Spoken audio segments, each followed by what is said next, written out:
Hello guys, আসসালামু আলাইকুম। তো তোমরা সবাই কেমন আছো? তোমাদের জন্য একটা নতুন রেসিপি নিয়ে এসেছি। যেহেতু আমি এটা প্রথমবার করেছি, তো এটা দুজন মিলে করতে, মানে আমার মা আর আমি দুজনে করেছি। আমি কোনো সময় বলবো না আমি একা করেছি, আমি কোনো সময় রান্না আমি একা করি না, তো দুজনেই করি। তো হচ্ছে যে আজকে চাউমিন বানাবো।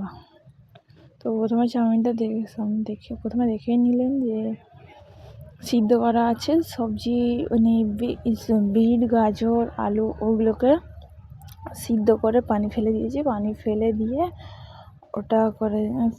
দিয়ে তারপর ওটাকে রেখেছি। পেঁয়াজ, ধনেপাতা, একটু কাঁচা লঙ্কা, চাউ মশলা, তারপর হচ্ছে যে ওই চাউ মশলা, সস, সব রকম যেমন থাকে। তো এখন যেটা চলছে, তো এখানে হচ্ছে যে তেলে পেঁয়াজ দিয়ে, মশলা দিয়ে, মানে ভেজিটেবল যে সবজিটা দিয়ে লাড়তে হবে।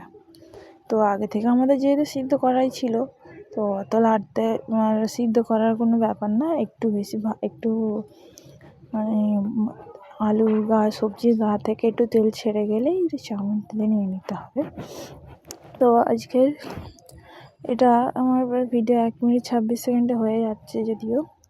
তো আমার ভিডিওটা আজকে 2 মিনিট 14 সেকেন্ডের আছে। তো কালকে খুবই কম ছোট ছিল। আমি এখন তো আর শর্ট ভিডিও ছাড়লে নাকি একটা ছাড়লে ছাড়া যাবে না, অনেক কিছু খবর আসছে। ওই জন্য আমি এখন শর্ট ভিডিও ছাড়ছি না, যে আমি তো 2-3 টাইম ভিডিও ছাড়তে পারি না, তাই আমি এক টাইমে শর্ট ভিডিও ছাড়ি, আমি লং ভিডিওই ছাড়ছি। তো হচ্ছে যে এটা ভাজা হচ্ছে। তো এইটা এত টেস্টি হয়েছিল যে ধারণার বাইরে, তোমরা দেখলেই বুঝতে পারবে। তো ভিডিও আমার চলে আসবে, তোমরা দেখে নিও। তো আমার একটা পোস্ট অবশ্যই দিয়ে দিও।